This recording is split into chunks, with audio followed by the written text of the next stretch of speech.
O dia 1º de maio de 1994 ficou gravado na memória de muitos brasileiros. Foi o dia em que o país perdeu um de seus maiores pilotos de Fórmula 1, Ayrton Senna.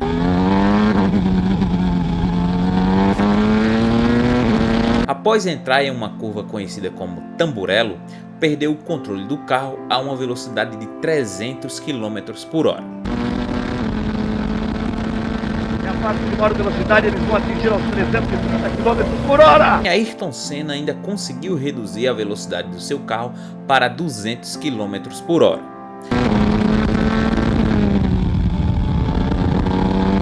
Mesmo assim, o carro ainda seguiu reto, chocou-se de forma violenta contra um muro de concreto, e a partir desse momento iniciava-se uma luta entre a vida e a morte. Neste vídeo você vai compreender, do ponto de vista anatômico e neurofuncional, as repercussões das lesões que Ayrton Senna sofreu.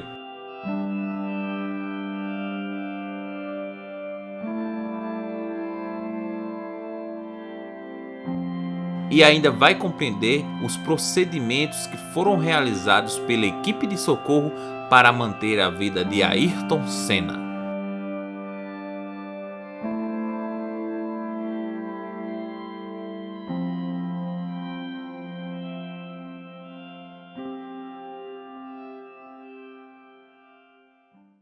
Antes de partirmos para avaliar a causa da morte do piloto Ayrton Senna, é importante que vocês saibam um fato curioso. Parece que no sábado e no domingo estava pairando sobre o autódromo de Imola uma nuvem escura. Por quê? Porque no dia 30, no sábado, houve um acidente também onde veio falecer o piloto Rosenberg, onde ele perdeu o controle em uma curva chamada curva Villeneuve. E essa curva fica logo após a curva Tamburello, onde sofreu o acidente o piloto Ayrton Senna. Com essa morte de Rosenberg no sábado, os pilotos já estavam ali à flor da pele, ou seja, já estavam com a pressão psicológica bastante aumentada, já bastava a corrida. E uma morte anterior de um colega de competição deles já trariam grandes abalos psicológicos. É tanto que existem alguns vídeos aí na internet que mostram Ayrton Senna um pouco mais concentrado ali olhando para o seu veículo antes de colocar o seu capacete e entrar pela última vez no seu carro de Fórmula 1. Agora vamos analisar do ponto de vista anatômico e neurofuncional as questões que levaram à morte do piloto Ayrton Senna e também conhecer um pouco dos procedimentos realizados para manter a vida dele ali mesmo, dentro do autódromo. Então vamos lá, pessoal, vamos observar todas as lesões que o piloto Ayrton Senna sofreu, as quais levaram ele a óbito, tá bom? Então vamos lá. Então, pessoal, essa aqui é a imagem do autódromo Enzo e Dino Ferrari, o qual recebeu o Grande Prêmio de San Marino em Imola. E logo aqui está a curva Tamburello, aonde vitimou o piloto Ayrton Senna, tá bom? Para vocês que não conheciam, a imagem do autódromo é essa, e essa aqui é a curva Tamburello, ok? Então vamos lá, pessoal. Agora eu quero que vocês observem esse vídeo onde mostra os danos que o capacete do piloto Ayrton Senna sofreu. Agora eu gostaria de parar essa imagem por um momento para que eu possa fazer uma análise com vocês. Existe na internet essa imagem, tá? Onde as pessoas apontam que esse orifício é o local onde a suspensão entrou e atingiu a cabeça do piloto Ayrton Senna. Mas não, pessoal. Se vocês observarem aqui no vídeo, esse orifício é de entrada de ar. Porque observem aqui do lado esquerdo que existe uma proteção, uma tampinha. Ela que se abre para que haja uma melhor passagem de ar para dentro do capacete. Ou seja, existia outra peça dessa aqui. E com o impacto, essa peça foi arrancada e ficou exposto o orifício da entrada de ar, tá bom? E continuando, vocês observem essa lesão aqui que está na viseira do capacete, esse dano. Então, foi por aqui que entrou a barra da suspensão que atingiu o crânio do piloto Ayrton Senna, tá bom? Vamos continuar aqui a olhar os danos que o capacete dele sofreu. Além disso, observe mais danos também na região frontal do capacete e exatamente o que eu falei agora, na viseira do capacete, justamente aqui um pouco acima, aqui ó, nesta região, tá? Da viseira, foi por onde entrou a barra de suspensão. Com essa entrada, ela adentrou 2 centímetros dentro da cabeça, atingindo o cérebro, na região frontal do piloto Ayrton Senna. Tá bom, pessoal? Essas são as imagens que eu tenho para mostrar para vocês. Justamente essa parte aqui, aonde entrou a barra de suspensão e atingiu o crânio do piloto Ayrton Senna e, consequentemente, o cérebro. Tá? Agora vamos lá. Vamos avaliar, olha, essa imagem e essa daqui. Deixa eu só ajeitar ela aqui para vocês. Pronto. Agora deixa eu ajeitar essa outra. Deixa eu colocar para cima. Pronto. Aqui, pessoal, observem. Foi levantada a viseira, tá bom? Observem. Exatamente aqui, ó, onde está totalmente danificado, foi por onde passou a questão da barra de suspensão, que atingiu a região frontal do crânio do piloto Ayrton Senna. Eu tenho esse crânio aqui para que vocês possam observar da melhor maneira possível, ok? Vamos lá, deixa eu ver. Pronto. Aqui é o lado direito, ok? A barra, quando ela ultrapassou o capacete, ela entrou aqui, ó, nessa região. Aqui, ó. Bom, entrou nessa região aqui, na região frontal de Ayrton Senna. Ela entrou 2 centímetros para dentro. Com isso, chegou a atingir a região frontal do cérebro. Deixa eu abrir o crânio para que vocês possam observar como é dentro do crânio, tá? Pronto. Observem, pessoal. Ok, ó. Frente, região aqui à direita, essa é a região que eu quero que vocês observem. Pronto. A lança, ela entrou aqui, ó. Deixa eu pegar a caneta. A barra, ela entrou igual uma lança assim no crânio de Ayrton Senna, ó. Dessa forma. Aqui. Ela veio e adentrou 2 centímetros, atingindo a região frontal do cérebro de Ayrton Senna, tá bom? Foi dessa maneira que ele foi acometido ou sofreu uma lesão na região frontal do cérebro. Vamos lá, continuando. Para quem não conhece, a barra é essa aqui, ó. É esse ferrinho aqui, pessoal. Deixa eu ver se tem outra imagem. Pronto. Esta imagem, esta barra, entrou pela viseira e atingiu a região frontal do crânio do piloto Ayrton Senna, ok? Então vamos lá, pessoal. Aqui no nosso canal já falamos muito sobre a questão de anatomia, analisando a questão da neuroanatomia, na verdade, verificando as áreas cerebrais. Como vocês já sabem, o nosso cérebro ele é dividido em várias áreas. Na região frontal, as regiões parietal, a região occipital, a região temporal. Essa em vermelho é exatamente a região que foi atingida pela lança ou pela barra aí do suspensão do carro do piloto Ayrton Senna. O lobo frontal ele é um lobo de extrema importância para nós. Digamos, vamos comparar na verdade, vamos comparar o lobo frontal a um chip de computador. O chip ele vai processar todas as informações e vai fazer a parte de execução, correto? Então, o nosso lobo frontal ele é o lobo que vai analisar todas as informações e vai trabalhar para executá-las, ou seja, é a parte racional do nosso cérebro. É essa parte que vai nos diferenciar dos demais animais, ou seja, vai nos diferenciar dos seres irracionais. Por isso, pela perfeita funcionalidade, pela existência perfeita do nosso lobo frontal, é que somos seres racionais. Sem ele, não teríamos como tomar decisões, não teríamos como pensar ou raciocinar. Ou seja, o lobo frontal é como se fosse exatamente o nosso chip, um chip de um computador. Ou seja, é a parte que vai coordenar as demais funções de como elas devem ser executadas em nosso cérebro, em nossa vida, tá bom? Então, o piloto Ayrton Senna ele foi afetado no seu lobo frontal, mas a parte lateral à direita, ok, pessoal? Outra coisa importante saber é que todas as regiões do nosso encéfalo, elas são responsáveis por inúmeras áreas, por coordenar inúmeras áreas do nosso corpo, desde a questão da fala, a respiração, a questão racional, a questão dos movimentos, a questão respiratória, a questão do batimento cardíaco, entre outras regiões. Ou seja, como eu sempre falo, nos outros vídeos eu sempre digo a mesma coisa. O nosso cérebro é a casa das máquinas.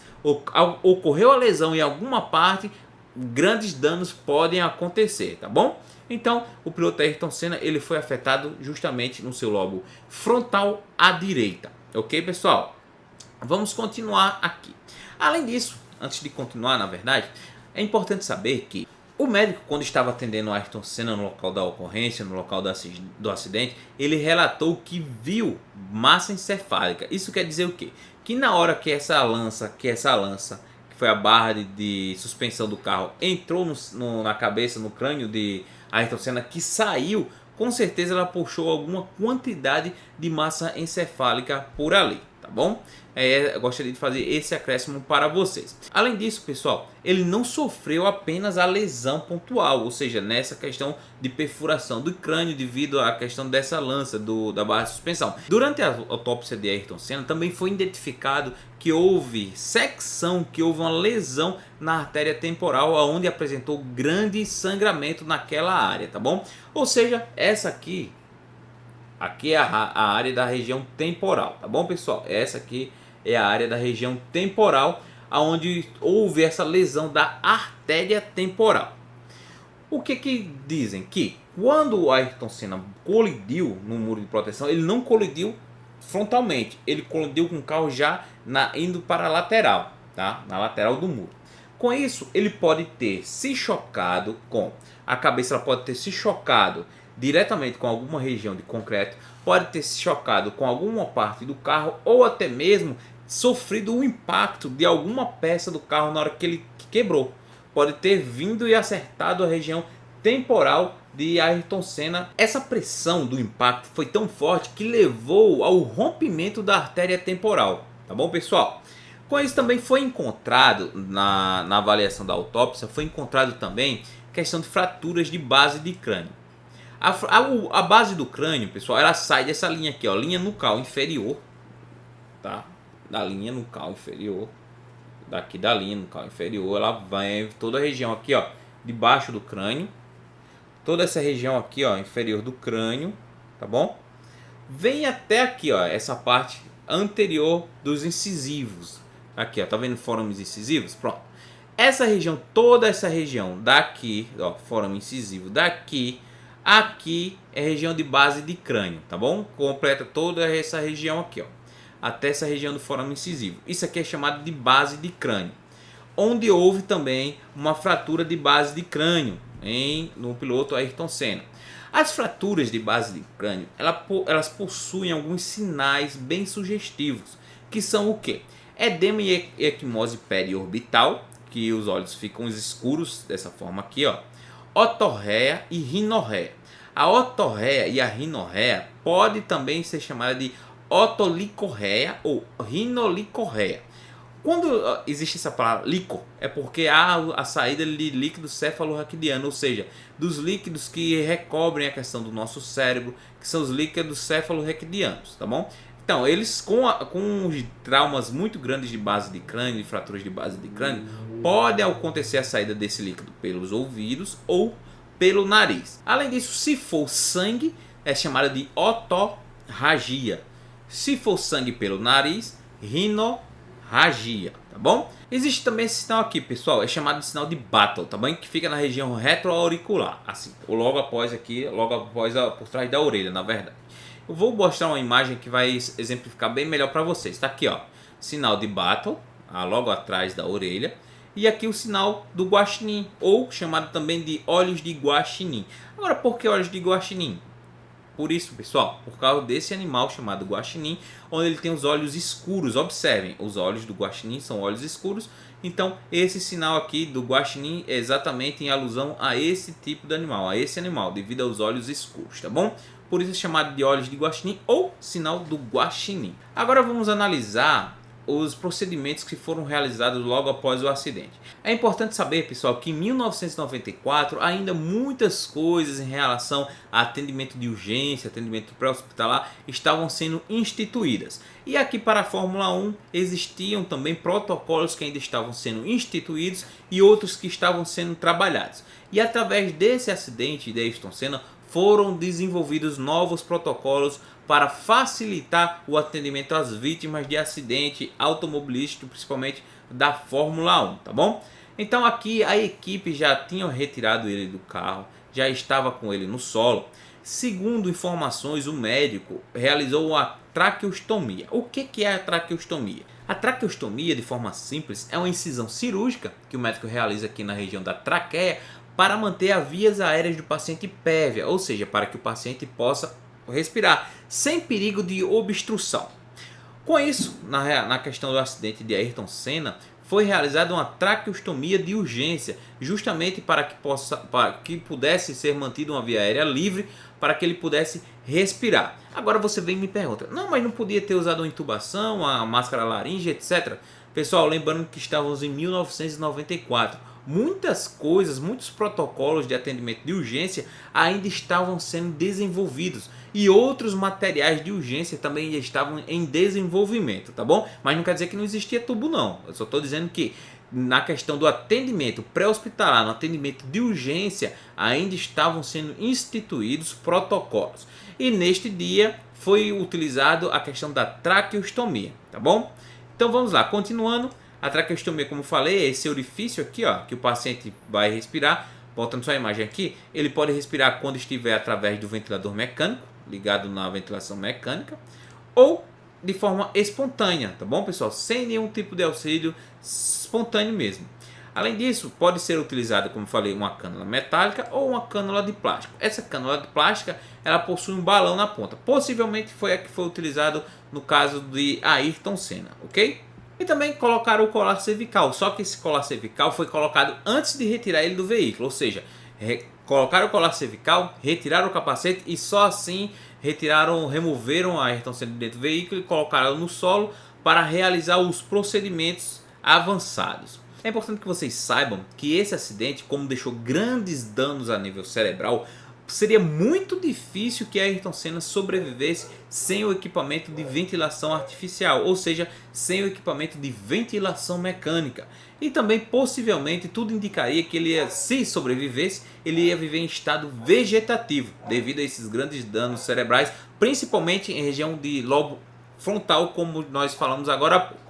É importante também que vocês vejam uma frase que o Dr. C.D. Watkins, que foi o neurocirurgião que atendeu a Ayrton Senna no local da ocorrência e realizou a traqueostomia. Ele falou o seguinte: ele estava sereno, eu levantei suas pálpebras e estava claro por suas pupilas que ele teve um ferimento maciço no cérebro.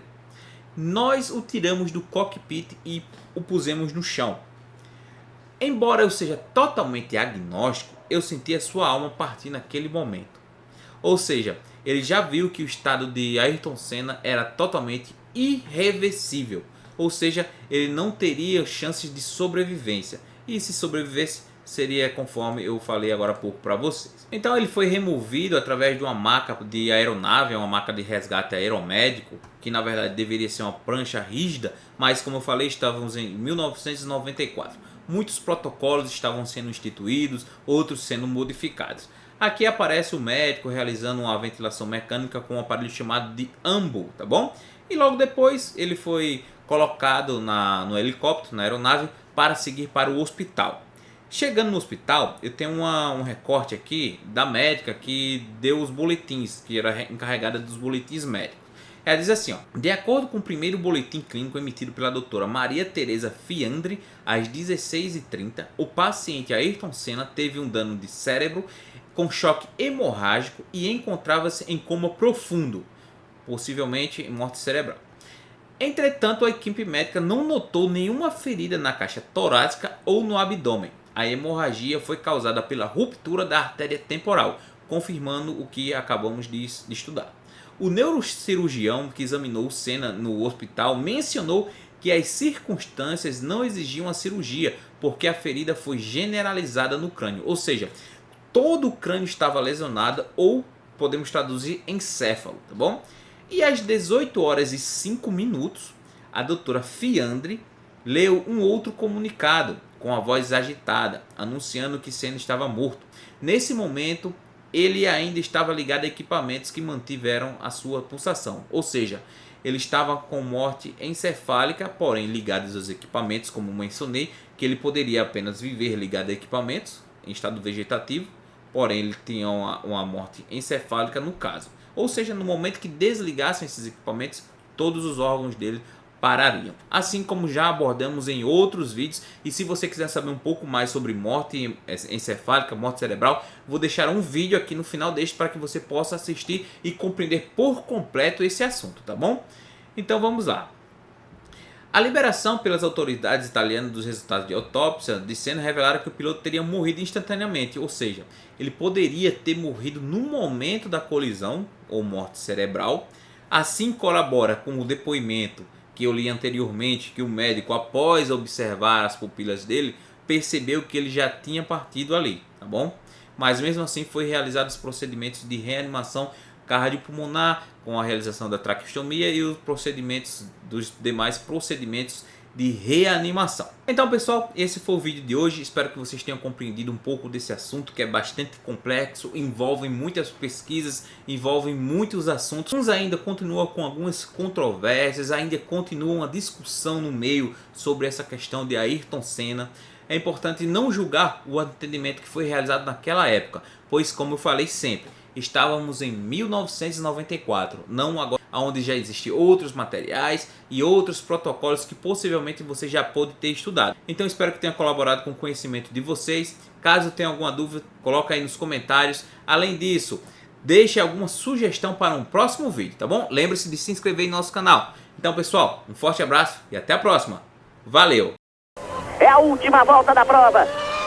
5.864 metros para que Ayrton Senna vença por mais uma vez a Fórmula 1. Para que ele conquiste sua 33ª vitória. Para que ele possa comemorar ainda com mais gosto.